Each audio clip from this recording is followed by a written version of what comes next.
Okay. Good afternoon to all. Yeah, so we were discussing about the categories of the stroke depending on the blood vessels that are involved. In the last lecture, we had seen about basilar artery occlusion. Till basilar artery occlusion, we had already completed. We had seen the prodromal, complete basilar syndrome, and top of basilar syndrome. Moving forward to PCA, posterior cerebral artery occlusion. Yes, we had discussed about ACA and MCA. Now we are going to discuss about the PCA. So when PCA is affected, there are two possibilities. Either it will be proximal occlusion or cortical vessel occlusion. So if it is proximal occlusion, that is related to perforating branches, its sub branches, when they are affected, there will be midbrain and thalamus that will be majorly affected. If midbrain is affected, the third nerve palsy will be there with contralateral hemiplegia. So same side, third nerve palsy, third cranial nerve will be affected, and opposite side there will be paralysis, which together is termed as Weber's syndrome. You need to remember this term, Weber's syndrome. Third nerve palsy, third cranial nerve palsy with contralateral hemiplegia. Opposite side there will be hemiplegia, and same side third nerve palsy will be there. So that is termed as Weber's syndrome. Thalamus, if affected, will lead to chorea hemibellismus with hemisensory disturbance. Chorea and hemibellismus. Already we have seen the term hemibellismus. So chorea and hemibellismus both are involuntary movements. Yes, movements that perform automatically without control, without voluntary control of the patient. Yes, chorea is smooth worm-like movement, and hemibellismus is jerky movement. Yes. We are going to see videos also of the chorea and hemibellismus when we are going to discuss about the accessory motions or involuntary movements in detail. With hemisensory disturbance, so one half of the body, motor aspect will be normal, sensory loss will be there because thalamus is the relay center for all ascending and descending pathways. So here ascending pathways will be affected because they are supplied by the PCA. Yeah. Cortical vessel occlusion. This will lead to visual field loss, sparing of macular vision. Macular related to muscles. So muscles will be normal for the vision. Yes, cranial nerve 3, 4, 6 together. They will be at most normal. You can move the eyeball. The patient will be able to move the eyeball, but vision is affected. Involvement of dominant hemisphere will lead to problem in naming colors and objects. Yes, agnosia, what we had seen, visual and color and objects. Yes, so visual agnosia will be there. That is a perceptual disorder.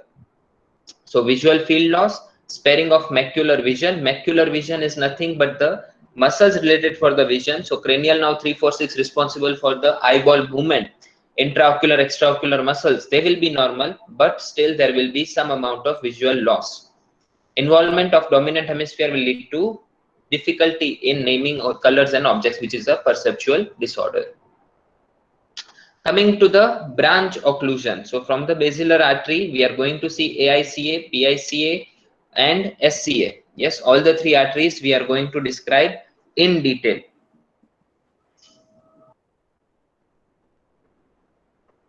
So coming first to the SCA. SCA stands for superior cerebellar artery. Yes, superior cerebellar artery. As the name suggests, it will be supplying majorly the cerebellum, and also it is superior region.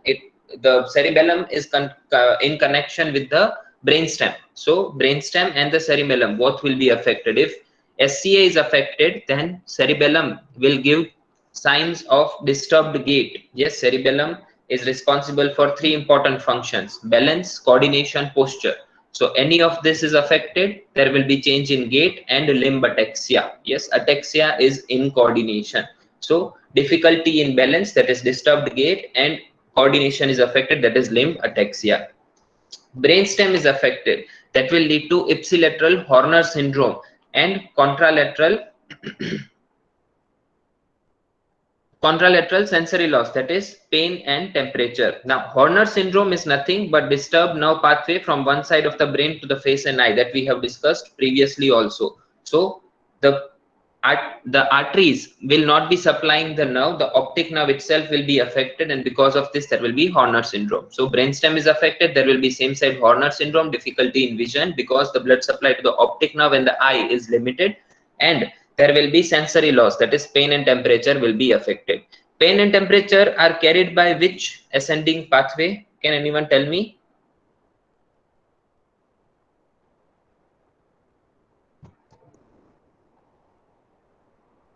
Which pathway carries, which ascending pathway carries pain and temperature?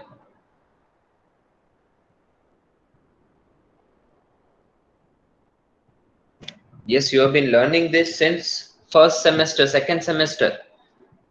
Ascending pathways, descending pathways, ascending pathways, you need to know at least pain is carried by which pathway. Your pain gate theory works on which pathway?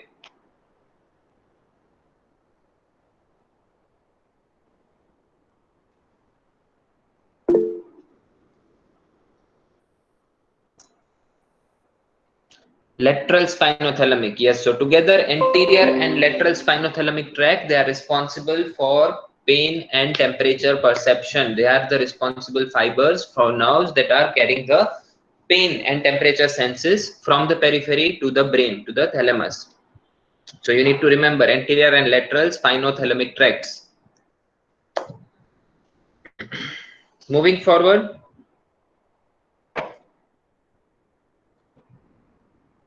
to anterior inferior cerebellar artery. Now again, as the name suggests, there are two subportions, anterior inferior and posterior inferior. So first we'll be discussing about the ICA syndrome or AICA, anterior inferior cerebellar artery. So cerebellum is affected again, so there will be ataxia, incoordination, and brainstem is affected, so same. Ipsilateral Horner syndrome,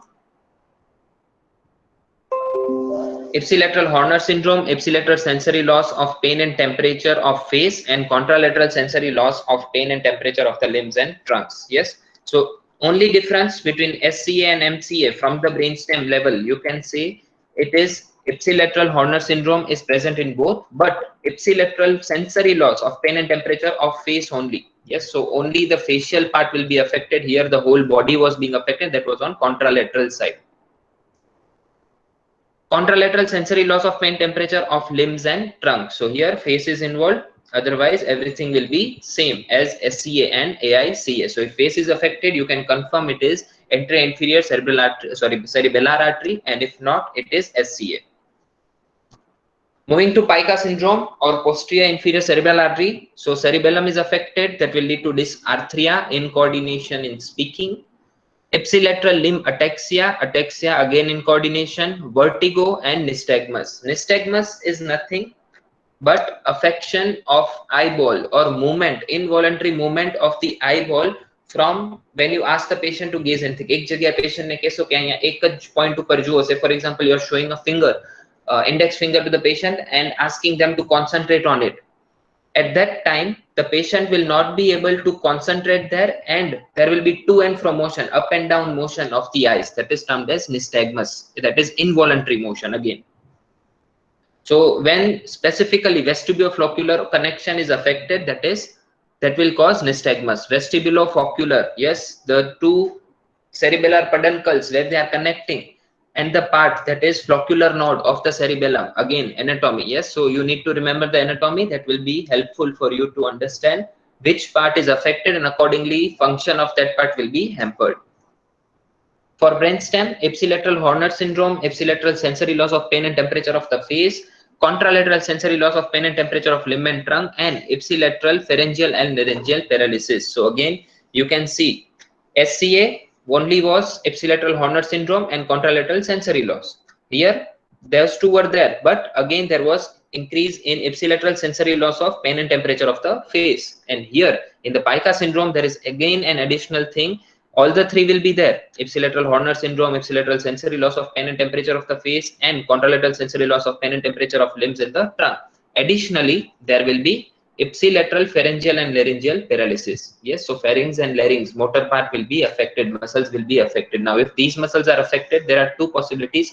Patient will not be able to have proper speech, and also he or she will not have proper swallowing function. Yes, so dysarthria and dysphagia both will be common in this condition. Dysarthria, difficulty in articulation and speaking; dysphagia, not able to chew and swallow the food. Yes, so both are common in pica syndrome. Here we are completing the main part of stroke categories.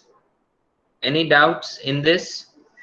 Everyone should reply in the chat, yes or no. Any doubts till now?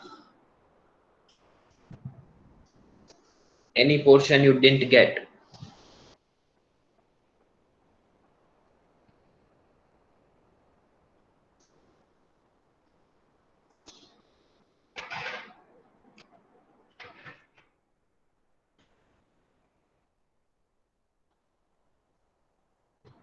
Okay.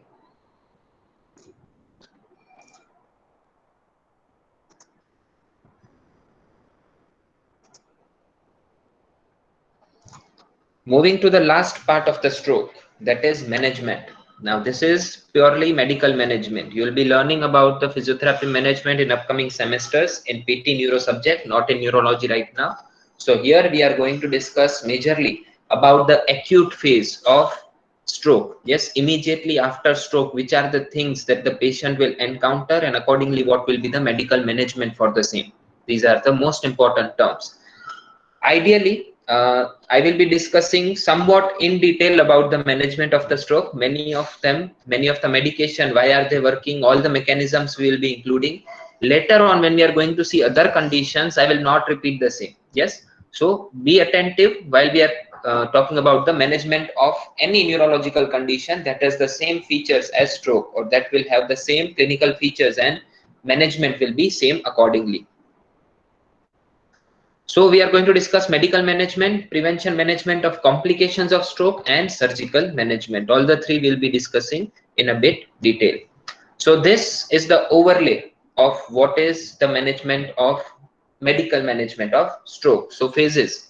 First is acute or emergency care. Second is early subacute. Third is late subacute, and last is the long-term or chronic management. So in acute, okay. In acute, that is from 1 to 7 day, first week, you can say there will be first is assessment and second is early supportive care. Early supportive care as in you do not want the patient to deteriorate. Yes, as we already have seen two major categories. One is major stroke and second is deteriorating stroke. You want to make the patient stable as much as possible in the initial phase. Yes, so that is early supportive care. How we are going to do? We are going to describe. Second, early subacute, that is second to fourth week. From second to fourth week, when we are going to prescribe management, so that is prevention and treatment of complications. So patient will be in hospital only, and at that time we want no complications. Say for example DVT, say for example pressure source. This all things we want to prevent for the patient. Late subacute, that is second to sixth month, the patient might be in the community, that is at their home, or maybe in the hospital also if there is a major stroke.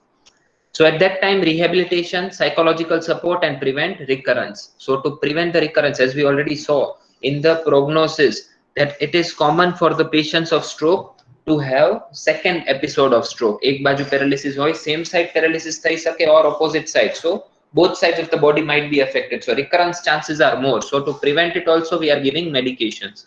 And last is the chronic, long term. So after 7th month, what do? We rehabilitate the patient, we provide supportive care, and social support prevents recurrence. Yes, so wherever you are using the word rehabilitation, that is important phase of physiotherapy. Yes, but that we are not going to describe.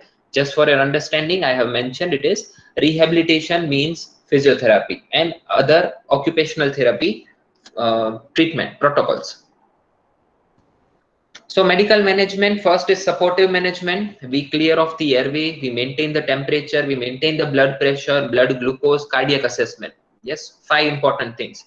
Airway, we see for is there any obstruction in the airway or not. If there is obstruction or change in the muscles, we try to maintain it. Second, maintain the temperature of the body. Third, maintain the blood pressure, blood glucose, and we see for the cardiac function.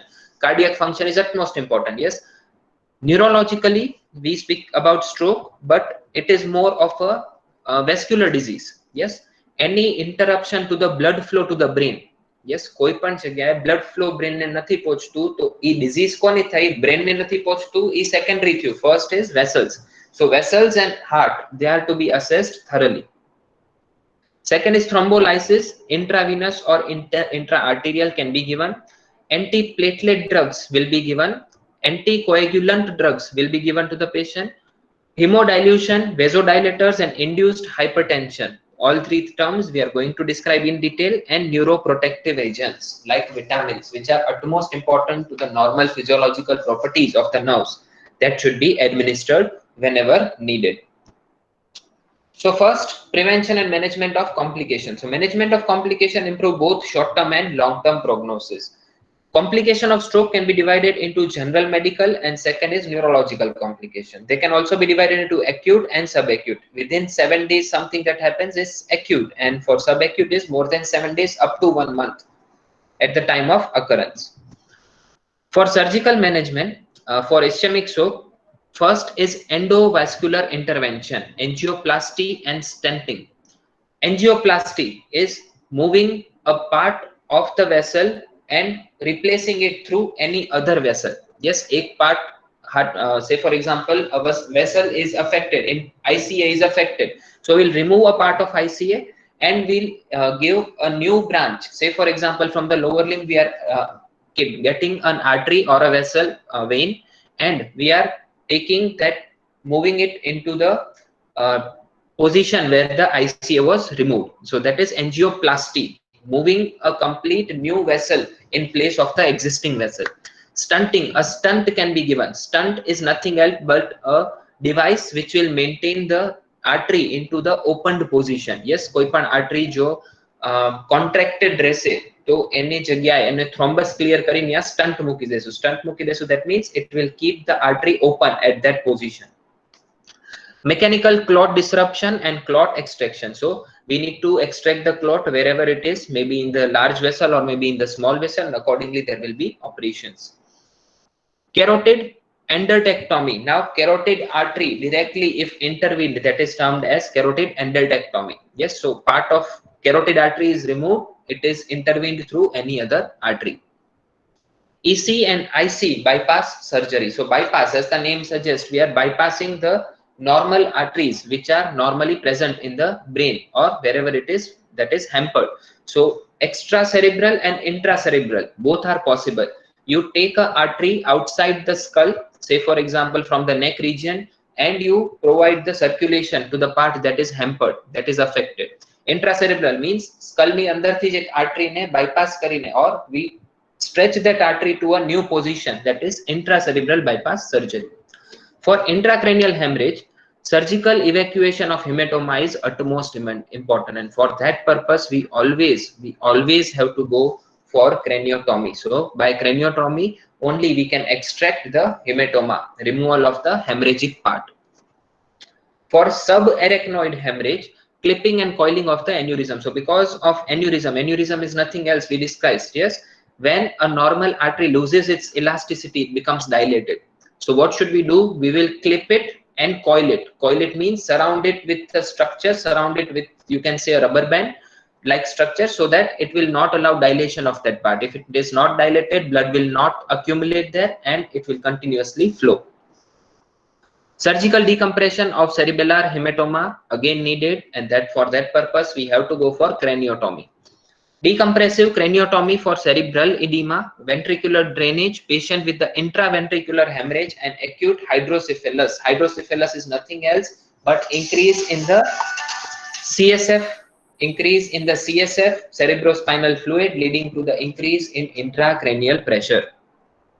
Yes, so these are the main surgical managements that are to be done. You need to remember few terms, that is angioplasty, stunting, clot extraction, ECIC, that is extracerebral intracellular bypass surgery, surgical evacuation of hematoma, clipping, coiling of the aneurysm, surgical decompression by cerebellar hematoma, decompressive craniotomy, and ventricular drainage. Important terms, these you need to mention in examination.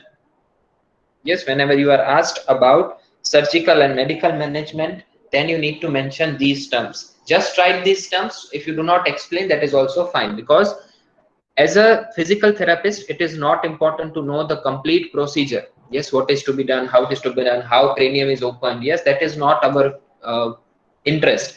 We are interested once that has happened, what all next things we can do as a physical therapist. So the purpose here is to remember these names, but you need to have an idea of what it is, not the whole procedure, but you should have the outline of what it is. Coming to early supportive care. So 25% of the patient may have neurological worsening during the first 24 to 48 hours. Even after they have been taken to the hospital, there are chances they will deteriorate. Yes, the example we took, deteriorating stroke.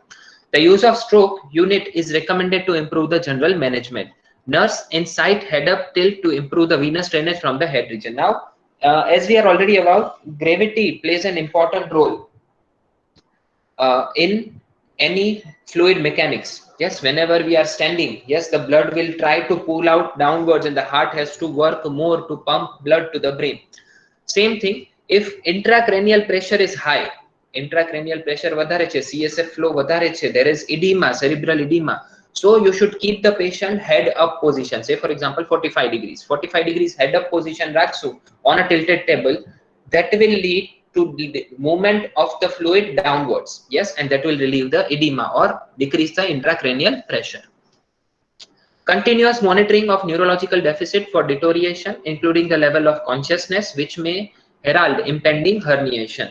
So just keeping a watch on the neurological deficit. What is the neurological deficit? So if the patient's consciousness level is deteriorating, pela bhanma hata ekdam, pachi dhime dhime they are becoming delirium, that is they are not conscious about their environment and ultimately they are unconscious. Yes, they are not responding, that means they are deteriorating. So just see the signs of neurological deficits. Higher motor function assessment, yes, you see the cognition, perception, orientation, memory, attention, these all things when you check, you can say if the patient is stable or not, or neurologically they are dependent, neurologically they are normal or they are deteriorating. Continuous cardiac monitoring if indicated. So if the patient has an history of cardiac arrest or say for example myocardial ischemia and coronary heart disease or any other risk factors, so accordingly you will monitor also the heart rhythm, heart ECGs, and already you will see the endocardiogram for the patient. Do not feed orally if the patient is unconscious or drowsy. Drowsy is a state again of consciousness level in which the patient is not oriented and the attention is lacking. Yes, so drowsy, you can say they are sleepy, you can say. Yes, so that is drowsy. So if the patient is drowsy or unconscious, you never feed the patient. Yes, a test is done, that is swallowing test. Yes, you ask the patient to swallow a small amount of semi-solid and semi-liquid food. If they are able to swallow, then only you proceed further. Otherwise, if they are not able to swallow, if they are aspirating, aspirating means moving the bolus not into the esophagus but into the trachea. Yes, and they are continuously coughing, so swallowing test will be negative. So you should not feed the patient in such a way. So swallowing test should be done in conscious patient before oral feeding, and feed in the semi-recumbent position, that is 45 degrees head up position, again 45 degrees, again that will help the patient to move the bolus easily downwards through the help of gravity. Ensure correct consistency of the food. Yes, so if the patient is not able to take solid food, you should provide semi-solid or semi-liquid food. Early mobilization of less severely affected patients and early physiotherapy should be initiated. So here also in early supportive care, we do play an important role and we mobilize the parts. We ask the patient to do active exercise as much as possible, if not active assisted. Okay. Airway ventilation. So airway, for airway what will we do? We'll check for foreign bodies, dentures and tongue. What is dentures? What do you understand by the term denture?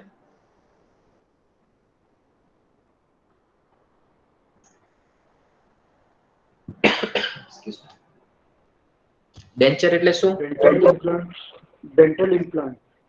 Dental implant, yes. So you can say it is a prosthetic teeth. Yes, completely in old age people it is much seen. So you can say it is nothing else but when the teeth, all the teeth of human being is completely fallen off. So how will they chew? So they go to a dentist, they prepare a denture and that they have to wear while eating. Yes, so if there is any foreign body, if there is any denture, or you see the position of the tongue may even go posteriorly because of the paralysis. Tongue is also not in voluntary motion. Yes, voluntarily tongue પણ control નહીં થાય, patient unconscious હશે, so tongue will fall backwards and will clot the esophagus or trachea, and that will again hamper the part. Say for example, जो trachea नहीं hamper करी दिए, trachea में air ज नहीं जाए, तो it will again be an emergency condition. Yes, so you see three things: foreign body, anything present in the mouth that is foreign. Second, you see the dentures, if so you remove the dentures, and tongue, you see the position of the tongue. Patient who exhibit a decreasing level of consciousness or sign of brainstem dysfunction are candidates for elective intubation. Now, intubation is also important. Intubation is nothing else but a part of the trachea is removed, opened, tracheostomy is done, and ventilator support is given to the patient. So, the patient who are unconscious and who have brainstem lesion, brainstem, yes, brainstem consists of which three structures? Midbrain, pons, and medulla. Very true. So medulla oblongata is responsible for having your respiratory centers also. Yes, so medulla oblongata, if affected, that means the patient will not be having respiratory control also, and they will lead to death. So you provide ventilator outside support, and through that the patient can breathe, or breaths can be provided directly by the machine, that is the ventilator. What are the indications for intubation? जो patient ने intubate करवानो होय तो શું indication છે? तो first is hypoxia, decrease in amount of oxygen or increase in amount of carbon dioxide in the body. So if pressure of oxygen decreases less than 60 mmHg or carbon dioxide rises more than 50 mmHg, risk of aspiration with or without impairment of atrial oxygenation will be there, and so it is indicated. Yes, so oxygen less than 60 and carbon dioxide more than 50 mmHg. If increases in blood, then this is termed as hypoxia, and that is an indication for intubation. Elective tracheostomy should be performed after 2 weeks for prolonged coma or pulmonary complications. So if the lungs are affected, there is other diseases like asthma, like other diseases of pulmonary conditions. So there you will be providing elective tracheostomy, that is the patient's relatives and the doctors, they will communicatively divide and say that yes, now the patient requires, because already the patient has complication of the lungs, and because of this there will be airway and ventilation support should be given to the patient. So intubation will be done through tracheostomy and providing of ventilators. Supplemental oxygen can also be given. Adequate tissue oxygenation is important to prevent further brain injury. So current ASA, that is American Stroke Association from America, recommends call for supplemental oxygen to be assessed to maintain an oxygen saturation of more than 95% by pulse oximetry. Yes, so ultimately what is happening, blood pressure is high, we also want to check for oxygen level in the blood, and we need to see if the pulmonary levels are normal or not, if the lungs are normal or not. If the lungs are not normal, we always provide oxygen support initially.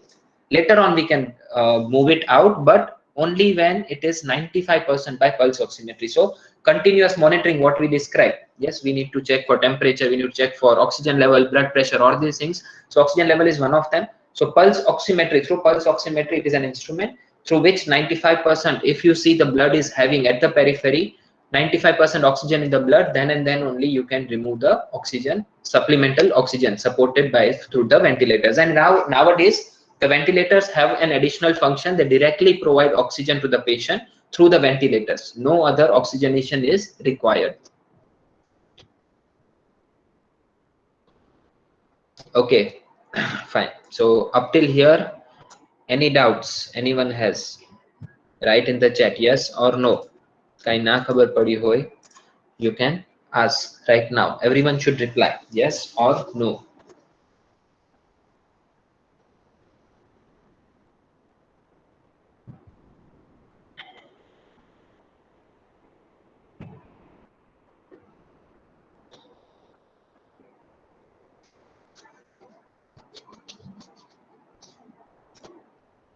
Okay.